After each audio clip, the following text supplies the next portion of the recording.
Good morning students. 72वीं video हमारी 12वीं क्लास की चल रही है और प्रश्नावली हम 10.3 ख़त्म कर ही चुके हैं। विविध शुरू कर रहे हैं। तो 10वीं विविध जो आपने शुरू की है इसमें यही उम्मीद है कि हो सकता है आपने कुछ क्वेश्चन किए भी होंगे, कुछ हटके होंगे। तो अभी हम शुरू से लेके चल रहे हैं। जो आपने कर लिए हैं उनको आप मैच करेंगे और अगर नहीं किए हैं तो इसको देखेंगे क्या मैटर है ये। जैसे क्वेश्चन नंबर फर्स्ट आता है 0 to π/4। फर्स्ट क्वेश्चन है 0 to π/4 √1 + sin 2x, है ना। ये एक सिंपल क्वेश्चन है कि 1 + sin 2x √ हो गया और dx आ गया और 0 से π/4 की लिमिट चल रही है। 4 ऑप्शन आपको दिए गए हैं। इन 4 ऑप्शंस में आपको आंसर देखना है और राइट क्लिक करना है कि भाई क्या कौन सा सही आंसर होगा। तो पहले हम क्या काम करते हैं कि जब हम इस जगह पर आते हैं तो 1 + sin 2x आ रहा है, यानी कि इसमें कोई ना कोई वैल्यू पुट करनी पड़ेगी। 1 की भी कोई वैल्यू रखनी पड़ेगी, है ना। sin 2x की भी कोई वैल्यू रखनी पड़ेगी। तो वो वैल्यूज़ हम इसमें रख के देखते हैं। तो यहाँ पर वैल्यू हमको मिल जाती है, आ चुका है ये क्वेश्चन। अब ये थोड़े से ट्रिक वाले हैं, मतलब एक भी क्वेश्चन ऐसा नहीं होगा जो नया होगा, है ना। या तो आप उसको 9th में पढ़ चुके हैं, 9th एक्सरसाइज में पढ़ चुके हैं, या उसको 10th एक्सरसाइज पे पढ़ चुके हैं और उन्हीं का मिक्सअप करके ये विविध बनाई गई है। तो थोड़ा सा ये आपका रिवीजन भी है। जैसे 1 आ गया तो 1 को हम लिख देंगे sin² x + cos² x और sin 2x को हम लिख देंगे 2 sin x cos x, ठीक है। ये दे दिया।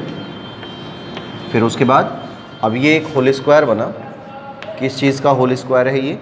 a² + b² + 2ab, है ना। a² + b² + 2ab, ये एक होल स्क्वायर बना। किस चीज़ का? a + b का होल स्क्वायर। तो a + b का होल स्क्वायर a की जगह पर चल रहा है sin x, b की जगह पर चल रहा है cos x का होल स्क्वायर, ठीक है। अब सिंपल होगी बात कि भाई रूट भी आ रहा है और स्क्वायर भी आ रहा है, तो रूट से ही स्क्वायर कैंसिल हो जाएगा। बच क्या गया? 0 से π/4 लिमिट चली रही है और यहाँ आ गया sin x + cos x, ठीक है। अब हम इसका इंटीग्रेशन कर देते हैं। समाकलन किया इसका तो क्या वैल्यू मिलती है समाकलन की? sin x का क्या होता है समाकलन? cos x। cos x का क्या होता है? -sin x। सही लिखा है मैंने? समाकलन की बात कर रहा हूँ। sin x का cos x और cos x का -sin x, क्या ये सही होता है या नहीं है? समाकलन हो रहा है। ये जो मैंने लिखा है या अवकलन लिखा है, तो ध्यान दीजिए, बार बार यही गलती हम अक्सर कर देते हैं, तो इनका विशेष ध्यान रखना है। ये थोड़ा सा अब मैं अपने वही पुराने डर्रे पे आऊँगा कि बीच बीच में कहीं ना कहीं मैं कुछ मिस्टेक छोड़ूंगा और फिर आप थोड़ा सा आप उस पर ध्यान रखेंगे। जैसे sin x का क्या हो जाता है? माइनस का cos x और cos x का हो जाता है प्लस का sin x। इनका विशेष ध्यान रखिएगा, ठीक है। तो 0 से π/4 ये एज इट इज़ चल ही रहा है। अब जब इसको हल करते हैं तो आंसर क्या होता है? पहले उच्च सीमा का प्रयोग करते हैं। तो -cos π/4 + sin π/4, है ना। ये तो हो गया उच्च सीमा का मान। माइनस फिर 0 रख दिया तो cos 0 और प्लस sin 0, ये हो गया निम्न सीमा का मान। जब इनको सॉल्व करते हैं तो क्या वैल्यू आती है? देखिए, इंटीग्रेशन बराबर होता है cos π/4 यानी कि cos 45 डिग्री, और cos 45 डिग्री का मान कितना होता है? 1/√2। तो माइनस में 1/√2, ठीक है। और ये प्लस में sin π/4 आ रहा है। sin π/4 को क्या करेंगे? 1/√2, है ना। एक तो ये बन गया। फिर माइनस में आ जाइए, माइनस यहाँ लगा ही हुआ है, माइनस हमने लगा दिया। -cos 0, अब cos 0 की वैल्यू क्या होती है? 1 होती है। तो माइनस तो पहले से ही है, यहाँ पे -1 हो गया। और sin 0 की वैल्यू क्या होती है? sin 0 की वैल्यू 0 होती है, तो प्लस में 0 हो गया, ठीक है। अब इसको जब आप सॉल्व करते हैं तो ये वैल्यू बन जाती है, भाई ये माइनस है ये प्लस है, ये तो दोनों कैंसिल हो ही गए, है ना। ये माइनस और ये माइनस प्लस हो जाएगा, तो वैल्यू क्या मिली हमें? 1। तो आंसर क्या हुआ? 1 हुआ। और इसमें 4 ऑप्शन दिए गए हैं। इन 4 ऑप्शंस में से जब आप आंसर निकालते हैं तो घ यानी लास्ट ऑप्शन इसका सही माना जाएगा, ठीक है। ये आंसर आपका हो गया। और बार बार मैं यही बात बोल रहा हूँ, इसको ढंग से देख लीजिए कि भाई इसमें कोई भी क्वेश्चन नया नहीं आएगा, तो जो भी आपने किया है उसी का एक रिवीजन हमको यहाँ करना है। नंबर सेकंड पे आइए। सेकंड में देखिए ऐसा ही है, क्वेश्चन नंबर सेकंड में ये है 3/5, लिमिट है 3 से 5 हो गया, √x अपॉन में √x प्लस 7 - x। ठीक है, ये ऑप्शन हमारे पास आया। अब देखिए इसमें हम फॉर्मूला यूज़ कर रहे हैं अपना गुणधर्म नंबर 4 वाला, कि गुणधर्म 4 ये बोलता है कि f(x) बराबर होता है f(a + b - x), इसके इक्वल आता है। एक ये लिमिट गलत लिख दी मैंने, 2 है, 2 से 5 है ना, 2 से 5 है और गुणधर्म नंबर 4 का ही प्रयोग कर रहे हैं, तो f(x) बराबर f(a + b - x) आ रहा है। तो ये स्थिति जब हमारे पास आ जाती है तो आप देखिए कि जो गुणधर्म 4 है उसी का प्रयोग हम करते हुए यहाँ पर आगे बढ़ाते हैं क्वेश्चन को, कि 2 से 5 ये तो ऐसे ही चल रहा है, इस x की जगह पर हम लिख देंगे, अब मैं डायरेक्ट कर रहा हूँ क्योंकि a + b - x होता है, गुणधर्म 4 के बारे में हम पहले भी बात कर चुके हैं, तो इन दोनों को जोड़ देते हैं। जोड़ दिया तो क्या आ गया 7 और -x अपॉन में यहाँ पर भी 7 - x, यहाँ पर भी 7 तो है ही पहले से, माइनस भी है, इस x के स्थान पर हमको लिखना है 7 - x। ठीक है, ये स्थिति आ गई। अब उसके बाद में यहाँ से आया 7 - x as it is, 7 - x as it is. जैसे ही ये माइनस खुलता है ना, ब्रैकेट हटता है, तो ये तो माइनस का हो जाएगा और ये वाला प्लस का हो जाएगा।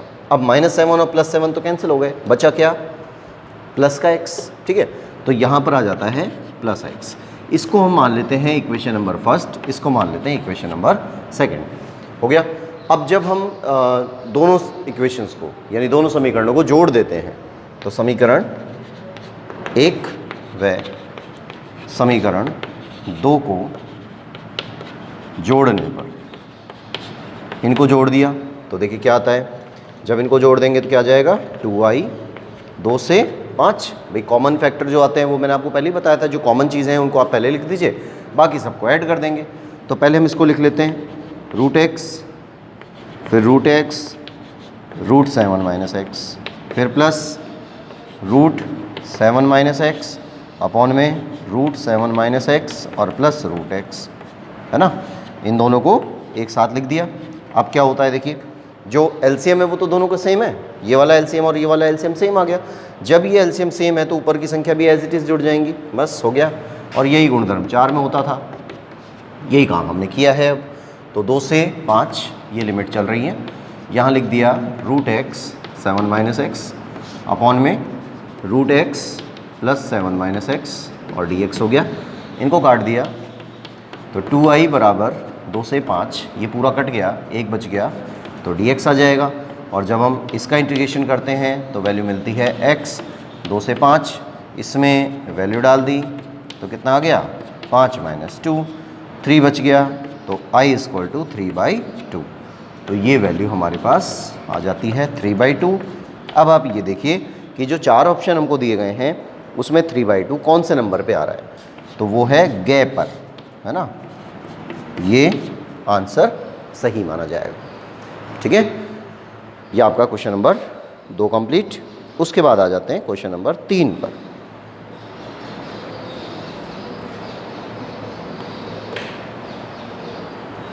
Number 3,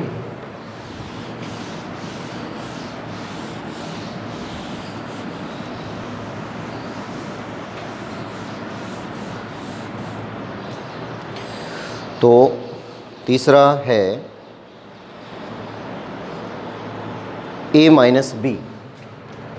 question number 3, a - b, a - c, a - c और b - c। ए माइनस सी से बी माइनस सी और एफ एक्स प्लस सी और डी एक्स, ये दिया गया है। ठीक है, अब काफ़ी कंफ्यूजिंग है ये, क्योंकि अगर यहाँ पर कोई फलन ऐसा होता ना जिसका आप समाकलन कर पा रहे हैं जब तो कोई प्रॉब्लम नहीं है। अब यहाँ पर एक फलन दे दिया, नॉर्मल फलन दे दिया, और वो उसमें भी एक तरह से सूत्र बन के आ रहा है, तो क्या काम करेंगे हम? पहले हम वही गुणधर्म 4 का प्रयोग करते हैं। तो यहाँ आप लिख देंगे कि एफ एक्स बराबर F A plus B minus X. तो जो गुणधर्म नंबर 4 होता है उसके अकॉर्डिंग एफ एक्स बराबर ए प्लस बी माइनस एक्स होता है। ये वैल्यू इसमें डाल देते हैं तो हमें मिलता क्या है? ए माइनस सी से बी माइनस सी। यहाँ पर एफ, या एक काम करिए, एक तरीका और भी है, इससे करते हैं, थोड़ा सा शॉर्ट पड़ेगा इसको करने की बजाय। गुणधर्म 4 का प्रयोग आप मत करिए, इसमें थोड़ा सा लेंथी हो जाएगा। एक शॉर्टकट तरीका है छोटा सा, क्योंकि ये ऑप्शन में आ रहा है, ऑप्शन में आ रहा है तो लगभग 1 नंबर में पूछा जाएगा, तो हम इसको बहुत ज़्यादा बड़ा नहीं करेंगे, सिंपल में ले लेते हैं इसको। सिंपल में ले लेते हैं तो एक्स प्लस सी बराबर टी मान लिया।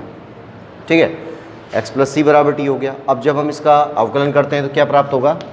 डी एक्स बराबर डी टी आ गया। ये भी क्लियर हो गया कि डी एक्स बराबर डी टी हो गया। अब ये वैल्यू हम जब यहाँ रख देते हैं तो क्या आएगा?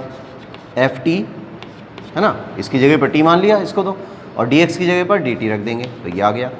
जब भी हम कोई क्वेश्चन ऐसा लेते हैं जिसमें टी मान लेते हैं, जब कोई क्वेश्चन लेते हैं और टी मान लेते हैं, तो ये जो लिमिट्स आती हैं ये लिमिट चेंज हो जाती हैं, है ना, बताया था ये आपको। तो इसी चीज़ का हम यहाँ पर यूज़ करते हैं कि उच्च सीमा है। उच्च सीमा के लिए देखिए x बराबर हमको दिया है b माइनस सी, है ना, x बराबर b माइनस सी है। अगर हम t का मान निकालना चाह रहे हैं तो x की जगह पर हम b माइनस सी रख देंगे, तो t बराबर हो जाएगा b माइनस सी यहाँ पर और प्लस c। ये c से c कैंसिल हो गया, बचा क्या? b, यानी t बराबर b बच गया। तो उच्च सीमा की जगह पर तो हम किसका प्रयोग कर रहे हैं? केवल b का। फिर उसके बाद निम्न सीमा आती है। निम्न सीमा है, निम्न सीमा में x बराबर a माइनस सी हो रहा है, तो t बराबर a माइनस सी और प्लस सी, ये दोनों कैंसिल हो गए, बचा क्या? a। तो निम्न सीमा में आ गया a। ठीक है, बस यहीं क्वेश्चन खत्म हो रहा है। लेकिन जो 4 ऑप्शन दिए हैं उन ऑप्शंस में से हमें कुछ नहीं मिल रहा, पर इसके जैसा मिल रहा है। कौन सा? सेकंड ऑप्शन ख।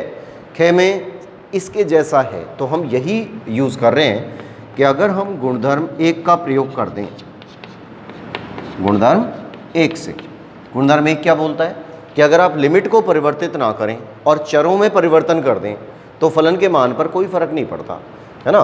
तो यही वैल्यू हम यूज़ कर रहे हैं कि हमने लिमिट्स को कोई चेंज नहीं किया, ए से बी चल रहा है, और केवल ये टी के स्थान पर हम किसका यूज़ कर लेते हैं?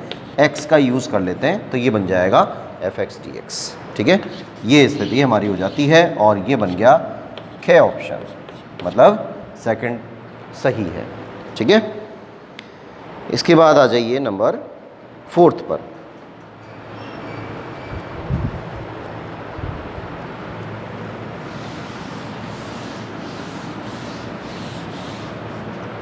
नंबर 4, चौथा देखिए। चौथे में है यदि ax बराबर, अब जैसे fx देते थे या i देते थे, उसकी जगह पर इसने दे दिया ax, तो कोई फ़र्क नहीं पड़ता इससे। ax बराबर 0 से पाई, 0 से पाई, थीटा स्क्वायर डी थीटा हो तो a3 का मान ज्ञात कीजिए। अब a3 का मान निकालना है, उसको बाद में देखेंगे। यानी x के स्थान पर 3 रख देना है, बस इतना से काम करना है। तो पहले आप इसको हल करिए पूरे को। अब ये थीटा स्क्वायर है और थीटा के सापेक्ष हल हो रहा है, जैसे एक्स स्क्वायर है और डी एक्स आ रहा है, तो क्या वैल्यू बन जाती है इसकी? जब हम इसका हल करते हैं तो हमें मिलता है थीटा स्क्वायर की जगह पर थीटा क्यूब अपॉन 3 और 0 से पाई। ठीक है, ये ऑप्शन मिल रहा है। और एक्स के स्थान पर नहीं, एक्स है ये, पाई नहीं है। ये थोड़ा सा बुक में ऐसा लिखा हुआ है, थोड़ा सा दिख नहीं रहा है इसमें। एक्स है ये, लिमिट है ना जो ऊपर, पाई नहीं है, एक्स है। ठीक है, तो ये लिमिट हमने बदल ली। अब इसमें वैल्यू डालिए, देखिए अब सिंपल हो चुका है कि अगर एक्स स्क्वायर डी एक्स होता, एक्स स्क्वायर डी एक्स का समाकलन क्या होता है, एक्स क्यूब अपॉन 3 और एक्स आ गया, 0 से एक्स चल रहा है। अब इसमें वैल्यू डाल देते हैं। तो पहले उच्च सीमा का प्रयोग किया, एक्स क्यूब अपॉन 3 हो गया, फिर माइनस यहाँ 0 का प्रयोग किया तो 0 में आप किसी भी संख्या का भाग देते हैं 0 ही हो जाएगा, ये आंसर आ गया। इसका मतलब हमें मिला एक्स क्यूब अपॉन 3, है ना। लास्ट ऑप्शन तो यही रहा, एक्स क्यूब अपॉन 3। अब क्या होता है कि जब ये वैल्यू हमको मिल जाती है तो क्वेश्चन हमसे क्या कह रहा है, क्वेश्चन ये नहीं कह रहा कि भाई ये आंसर है, क्वेश्चन में ये पूछा गया a3 का मान ज्ञात कीजिए। a3 का मतलब क्या हुआ, x के स्थान पर आपने 3 रख दिया, है ना। x के स्थान पर जब 3 रख दिया तो यहाँ पर भी x के स्थान पर 3 रख देंगे।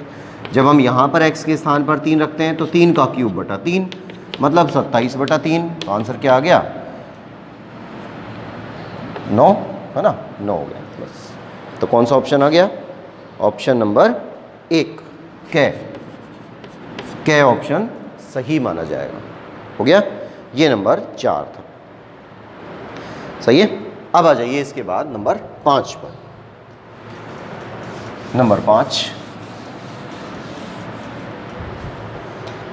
क्वेश्चन नंबर 5, 1 से 2। नंबर 5 है, लिमिट बनी 1 से 2 x प्लस 3 अपॉन x और x प्लस 2 और dx, ठीक है, ये बन गया।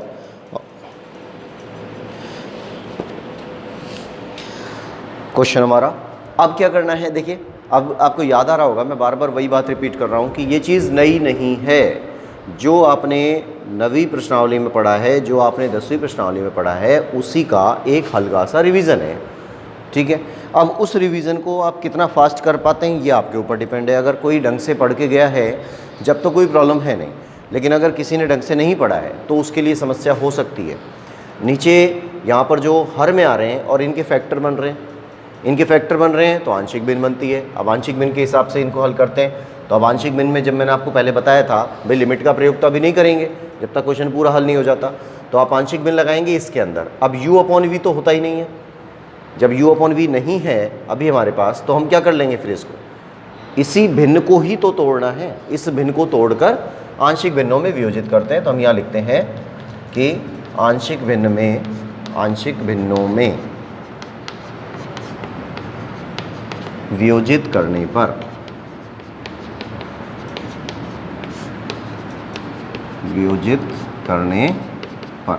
आंशिक भिन्नों में वियोजित करते हैं तो x प्लस 3 बटे x और x प्लस 2 आ गया बराबर a अपॉन एक्स हो गया plus b upon x plus 2 हो गया।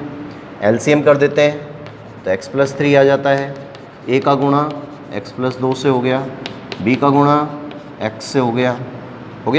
अब क्या करेंगे, जब ये लघुत्तम हमने कर दिया तो पहले वाले टुकड़े को 0 के बराबर लेते हैं, यानी x बराबर 0 रखने पर जब x बराबर 0 करेंगे तो क्या होगा, ये पीछे वाला पोर्शन 0 हो गया।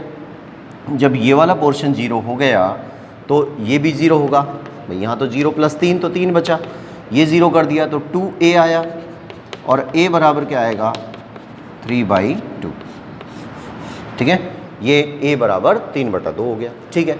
अब यहाँ पे आ जाइए, x प्लस 2 बराबर 0, x प्लस 2 बराबर 0, इससे x की वैल्यू निकली, x बराबर -2 रखने पर x बराबर -2 रख दिया। जब x बराबर -2 रखते हैं तो देखिए क्या वैल्यू आती है, x बराबर -2 से ये वाला 0 हो गया पूरा, है ना। यहाँ पर आ जाएंगे, यहाँ पर भी आ जाएंगे, तो x बराबर -2 और प्लस का 3, तो यहाँ से बच गया प्लस का 1 हो गया, और यहाँ पर है -2 तो बराबर माइनस का 2b, तो b बराबर क्या आया -1/2, ठीक है। a बराबर 3/2, b बराबर -1/2, इन दोनों वैल्यूज़ को आप यहाँ पर रख देंगे तो यहाँ आ जाता है x plus 3 x upon x plus 2 बराबर a की जगह पर 3/2 और x प्लस b की जगह पर -1/2 और x प्लस 2। ठीक है, तो ये तो हमारा आंशिक भिन्न का वियोजन हो गया। और आंशिक भिन्न का जो ये वियोजन हुआ है, मतलब इस भिन्न को हमने छोटे छोटे टुकड़ों में तोड़ दिया। डिटेल में पहले बता चुका हूँ, तो अब मैं डिटेल के बारे में कोई बात नहीं कर रहा हूँ। ठीक है, सिंपल बात कर रहे हैं जैसे नॉर्मल हम क्वेश्चन में करते थे। और अगर आपने फिर भी कोई जैसे अभी जुड़ा है, उसको ये पता ही नहीं है कि भाई आंशिक भिन्न क्या चीज़ें होती हैं, कैसे हल किया जा रहा है, क्यों किया जा रहा है, तो आप पुरानी वीडियोस पे ज़रूर नज़र डालें, उनको ज़रूर पढ़ें। कोई अभी एंटर होता है इस ग्रुप के अंदर और फिर वो ये सोचे भाई हमको ये सारी चीज़ें समझ में आएंगी, तो पॉसिबल नहीं है, क्योंकि ये मैटर चल रहा है नवीं प्रश्नावली से। नवीं प्रश्नावली जब तक आपको पूरी नहीं समझ में आ जाती, तब तक आप 10वीं को नहीं कर सकते। जब तक 10वीं नहीं हो पाएगी, तब तक 11वीं नहीं होगी, और तभी 12वीं होगी। ठीक है, तो ये थोड़ा सा मैटर ना इसमें नवीं प्रश्नावली से अपना संबंधित है, उस चीज़ को आपको विशेष ध्यान रखना है, तब ये मैटर होगा, नहीं तो गड़बड़ हो जाएगी। अब देखिए i बराबर हमको दिया गया है ये वाला पार्ट। पहले तो इसको रखिए, ये रख दिया। अब इसको समाकलन में कन्वर्ट करते हैं, तो x plus 3 x plus 2 dx बराबर, यहाँ तक मान हो गया। हमें इसी का तो मान रखना है, तो इसको रख लेते हैं 3/2 को बाहर किया और dx अपॉन x, केवल x चल रहा है। फिर उसके बाद में माइनस का 1/2 है, तो माइनस 1/2 रख दिया और dx अपॉन x प्लस 2 आ गया। ठीक है, यहाँ तक भी कोई दिक्कत नहीं है। उसके बाद अब सिंपल तरीका कि भाई 3/2 तो कांस्टेंट है ही, और dx अपॉन x को क्या लिख देंगे, log x, और इसको क्या लिख देंगे 1/2 log x प्लस 2, और प्लस c नहीं करना, क्योंकि c तो तब करेंगे जब अनिश्चित समाकलन होता है ना। अब यहाँ पर डेफिनेट है। डेफिनेट क्यों है, मतलब निश्चित क्यों है, क्योंकि 1 से 2 लिमिट चल रही है। अब 1 से 2 लिमिट चल रही है, आप लिमिट का प्रयोग इसमें करेंगे। तो अगर हम यहाँ पर लिमिट का प्रयोग कर देते हैं, कितना था 1 से 2, 1 से 2, इसमें भी ऐसे ही कर दीजिए 1 से 2, यहाँ भी 1 से 2, यहाँ भी 1 से 2। तो अब इसको थोड़ा सॉल्व करके लिख देते हैं, या आप एक काम करिए, इनको अलग अलग सॉल्व करके लिख दीजिए, तो भी कोई प्रॉब्लम नहीं है, जैसे आपकी इच्छा करें। अलग अलग कर लो अपनी, आपको ज़्यादा कैलकुलेशन वाला जो पार्ट है ना, यही गड़बड़ कर देते हैं। जल्दबाजी बिल्कुल नहीं करना। जब भी आप इस तरह का कोई वैल्यू डालते हैं तो उसमें कोई जल्दबाजी नहीं करनी है। अब देखिए मैं लिमिट अलग अलग कर रहा हूँ, तो या एक बार दोबारा लिखता हूँ उसको। जैसे 3/2 तो ये है ही, 3/2 को बाहर कर दिया।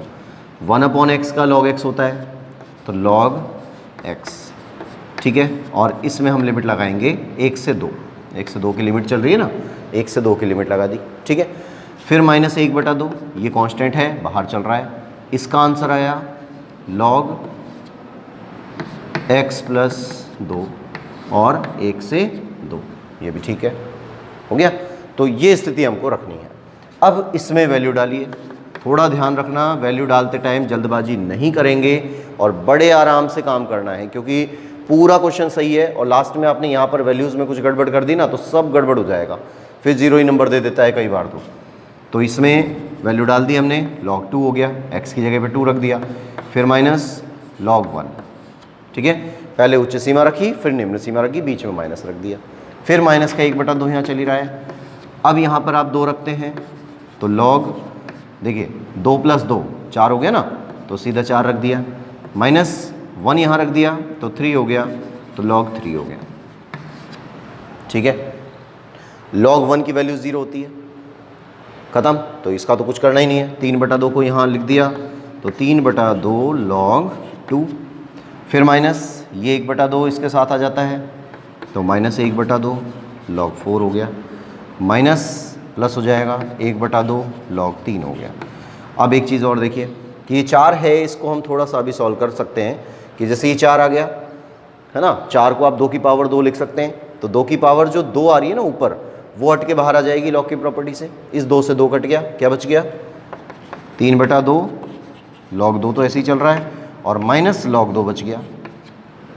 देखिए ध्यान से, 4 को हम लिख रहे हैं 2 की पावर 2, है ना, 2 का स्क्वायर 4 होता है, फिर ये 2 हट के बाहर आया, लॉग की प्रॉपर्टी से वो पावर जो है बाहर आ रही है, 2 से 2 कट गया, बचा क्या log 2, क्लियर। पीछे वाले में कोई चेंज नहीं, प्लस 1/2 log 3 ऐसे ही आ रहा है।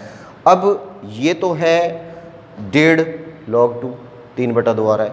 ये आ रहा है माइनस का 1 log 2, यानी 1.5 में से 1 माइनस हो रहा है। ठीक है, क्या बच जाता है? आधा। तो 1/2 log 2 बच गया, प्लस 1/2 log 3 बच गया। अब इन दोनों में से भी कॉमन आ रहा है, 1/2 हो गया log 2 प्लस log 3।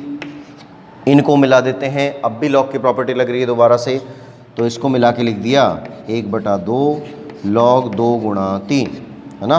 प्लस में log की प्रॉपर्टी लगती है तो उसका आंसर क्या होता है? प्लस जो प्लस होता है उसका गुणा हो जाता है संख्याओं का। तो कितना आंसर आ जाएगा? 1/2 log 6। ठीक है, लास्ट आंसर हमारा ये रहेगा। और बाकी आप कुछ और शॉर्ट करना चाहते हैं तो कर सकते हैं, मैंने पूरी डिटेल की है। अब आपकी इच्छा है, अगर आप यहीं से इसको शॉर्टकट कर सकते हैं तो शॉर्टकट कर दें, नहीं तो कोई प्रॉब्लम नहीं है।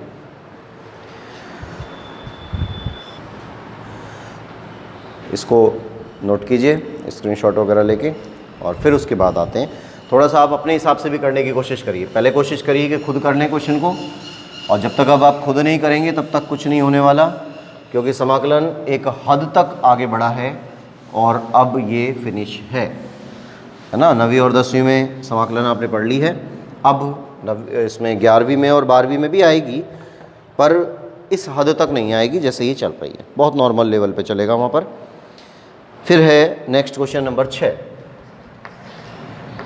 क्वेश्चन नंबर 6 है 1 से 2। लिमिट का थोड़ा सा ध्यान रखिएगा, यहाँ बुक में थोड़ा सा मिसप्रिंट हो रहा है। ये 1 से 2 आ रहा है, x e की पावर x अपॉन में आ रहा है 1 प्लस एक्स की पावर 2।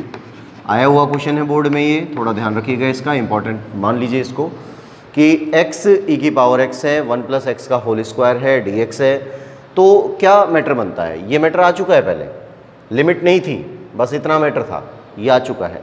अब आपको तब बताया गया था कि जब भी आप इस तरह का कोई कंडीशन लेते हैं, जैसे 1 से 2 आया, ये तो चलता ही रहेगा, इसके अंदर आपको कोई करेक्शन करना है, कुछ जोड़ना है, कुछ घटाना है, कुछ भी करिए, कुछ मतलब बनाना है। अभी ये कुछ बन ही नहीं रहा, यू अपॉन वी बन रहा है, पर नहीं है हमारे काम का ये। तो e की पावर x को तो हम अलग कर लेते हैं, ठीक है, e की पावर x को हमने अलग किया। अब ये जो x है, इसको देखकर कुछ अंदाज़ा लग जाएगा कि नीचे आ रहा है 1 प्लस एक्स, यानी हम इस x में, x के अंदर एक जोड़ देते हैं और एक घटा देते हैं। तो सवाल पर क्या फ़र्क पड़ रहा है? कुछ फ़र्क पड़ेगा क्या भाई? आपने x में एक जोड़ दिया और एक घटा दिया, तो क्वेश्चन पे कोई फ़र्क पड़ा क्या? कुछ भी नहीं पड़ा।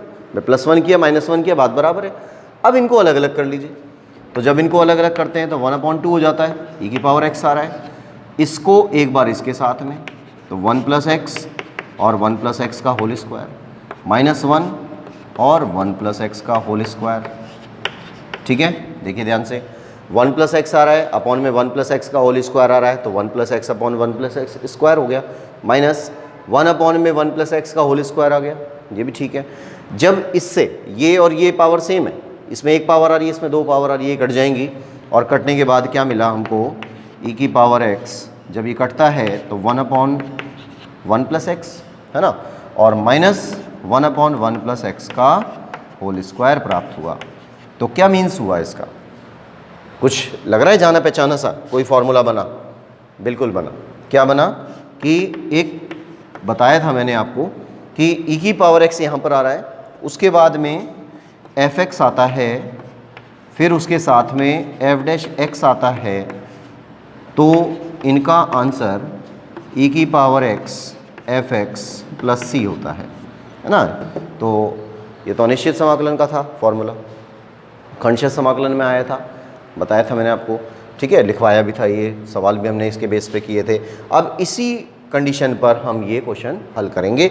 तो यहाँ से e की पावर x है, अब देखिए ये f(x) है। अब क्यों है f(x) ये? क्योंकि ये 1/x बन रहा है ना, 1/x बन रहा है। 1/x का अवकलन क्या होता है? -1/x square. तो सीधा सीधा हो गया, तो ये आ गया f'(x).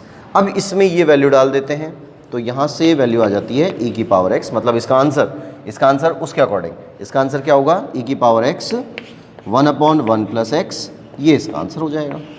और प्लस सी आपको करना नहीं क्योंकि लिमिट चल रही है, निश्चित समाकलन है। अब इन वैल्यूज़ का मान इसमें रखना है, हल कर दीजिए इसको। तो पहले हम 2 का प्रयोग करते हैं, ये आ जाता है e स्क्वायर अपॉन 1 + 2।